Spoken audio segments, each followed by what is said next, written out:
Society. I mean, I think we're working on it. Yeah. I don't know, there's like a whole bunch of things wrong, and I feel like we're on the precipice of kind of major changes towards equity, but we also have been on the precipice of those for a really long time. I think it's easy to lose sight of how much progress we have made by looking at how much we haven't, but at the same time, it's easy to justify not making more by looking at the progress that we have made.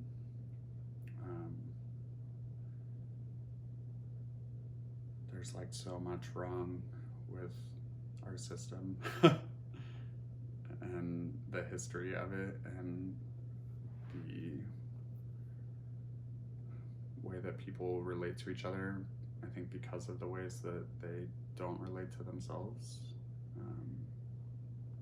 or how they've grown up, or what they're willing to accept for themselves, or how unwilling they are to look at how other people, anything outside of themselves is, because it's uncomfortable. I don't know. That's kind of part of,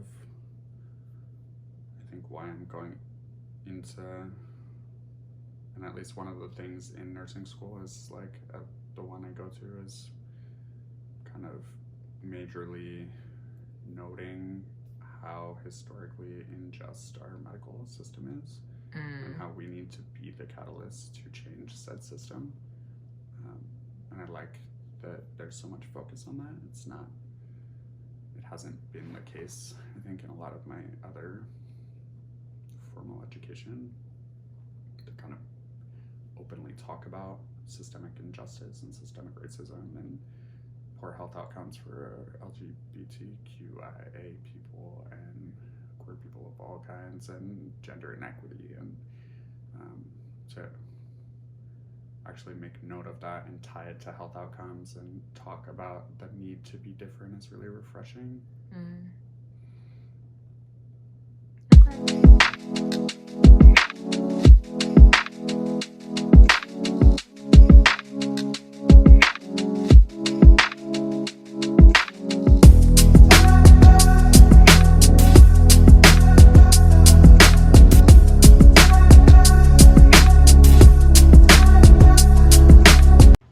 What's your name?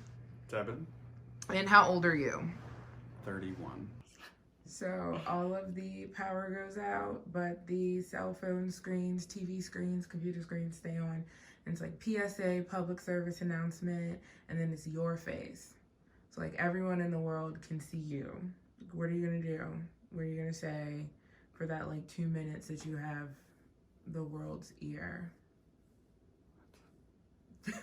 I'd probably just say something real awkward and like make a weird face, like, I don't know why I'm up here, man. Or what you want from me, cut out for cameras. Or like put a mask on and do some like weird anonymous shit. You know, you've seen those videos. This is anonymous. What should everybody hear? I don't know. The things that everybody should hear are nothing that they want to hear. Yeah. So that's hard, right? Because you can't say things to people that they don't want to hear, because then they don't listen. But the things that like I think people should hear are the truth, right? And the truth is hard, and nobody wants to fucking hear it. When I got sober, my first sponsor was this guy who like told me the truth a lot. And I needed it really, really badly, right? And I respected that about him, but also like I hung up on him like 3 times a week because I was like, fuck you, bye.